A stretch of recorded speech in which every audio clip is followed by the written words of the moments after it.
Liverpool won. We want to get wins against anyone, not just in the derby. That's quite clear. But I think today we were very unfortunate that we couldn't collect the 3 points. What is clear that we got a performance that could allow us to go into any derby and make sure that we are competitive and we get the win that we want, and we want to celebrate with our fans. We deserve to win the game. I think it's just if we could think more composure in our possession in the first half.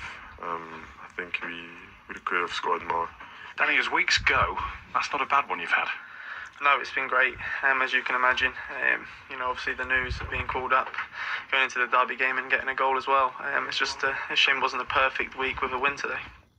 So there are the views of those involved in the game. Now, the decision to sack Rodgers was apparently taken before the game at Goodison, and Rodgers himself found out when he got home after the game and was told by Ian Ayre. Maybe, if you watch his post-match interview, he had an inkling of what was coming. I think what probably maybe is forgotten is that we've lost 4 real catalysts out of this team in the last couple of years, and that's huge for a team like ourselves. So it's been a constant rebuilding here, and this season it's about that as well. So this team, whether it's me this year's manager or someone else, will need time, because there's lots of new players in, and that's unfortunately how it is. Let's ask you both. I'm going to start with you, Alan. Do you think he's been hard done by? Well, no one wants to see a manager being sacked. Let's get that clear from the start. But the bar was set when the owners sacked Kenny Dalglish for finishing 8th, getting to 2 cup finals and winning one of them. So that's what Brendan Rodgers had to improve on. So that's what he took over. So from there to now, I don't really see much progression. As tough as it is, with the money that has been spent, one of Brendan's first things when he went into Liverpool was he talked about a philosophy, which I know many people were slightly confused about that. And looking from the outside now, that a philosophy for Liverpool is, I don't see an identity. I don't see people can see who their best players are, what the plan is, what their best system is. So from that point of view, I was pretty confused. Hard done by? No, I don't think so. After the 3 years, and like I was saying about the philosophy, Liverpool's philosophy was pass and move, and what more do you need than that? And building from the back, the defence. And I think that as much as people talk about the Suarez season, I think you've got to talk about the amount of goals that they've conceded and how they've defended. Even the players that he's brought in have not really made much difference. And we're talking about somebody who was lauded out as the new generation of this new age coach. And for me, I just think that in that respect, I don't think... I also think from the beginning of the season, with his 2 coaches gone, I do think he was a dead man walking. As soon as he's going to have a bad run, the inevitable, I think, was going to happen. Right, you've both talked about recruitment, you've both talked about the money he spent. He himself said in that interview, it feels like it's been a constant rebuilding process.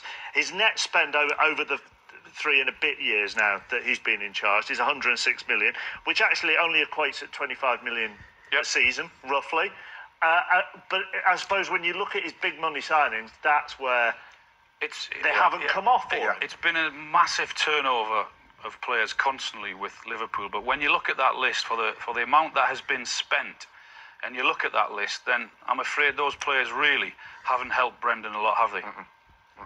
So it's their fault. It's not Brendan's fault. It's recruitment. Me and you, and we spoke this morning with Paul Lambert on Match of the Day Extra. That recruitment is probably the hardest part of the job, and Brendan, to be fair, has had to do a hell of a lot of that. But the players that have been recruited, whether that's the committee's fault, I mean, no one really understands that committee business at Liverpool. That hasn't helped him. That committee, or that perception of a committee, hasn't helped him. Well, wasn't he on it? I've heard he was on the committee. Well, yeah. So I don't know. He's got to be. He's got to take some of the blame and the flack with that, because he was on that committee. You know, he said he didn't want Balotelli a week before, and then Balotelli was signed. Has he got to say or hasn't he got to say? I don't know what's going on with their committee. At the end of the day, like I said, the players that he's brought in, even with the defence, I can't understand why Agger went. I heard that he fell out with Agger, but the defence has not improved, not at all. Does the next manager have to make sure that he is the made man, that everything that goes on at that football club is done through him and by him. And you can see who is odds-on favourite in Jurgen Klopp. Well, the two guys at the top of that obviously are available, and they're available now. But I would be pretty certain that the first question they would ask was, or demand, would be transfers. Who's in charge? Who's in charge of players coming and who's in charge of players going? He still gave them that amazing season in Rodgers. I'm partly playing devil's advocate, but he gave Liverpool fans an amazing season when they nearly won the title. Yeah, but then you're talking about Suarez, Sterling just coming through flying, Sturridge was flying, Gerrard was still there, Coutinho was starting to kick in. All he needed to work on was the defence because that team could take care of itself. You can't. A load of managers could go in and do stuff with that team and they finished there. I'm not going to take that away from him. But I think that Suarez and those players was what done it. His job was to make sure they didn't concede the goals for them to win that league, and he didn't do that. We shouldn't forget there was a game of football. Football played. This is a very long time ago. And you want to praise Romelu Lukaku? Well, I like him. I like him when he gets his angry head on. I like him when he's big and strong and aggressive. When he wants to play.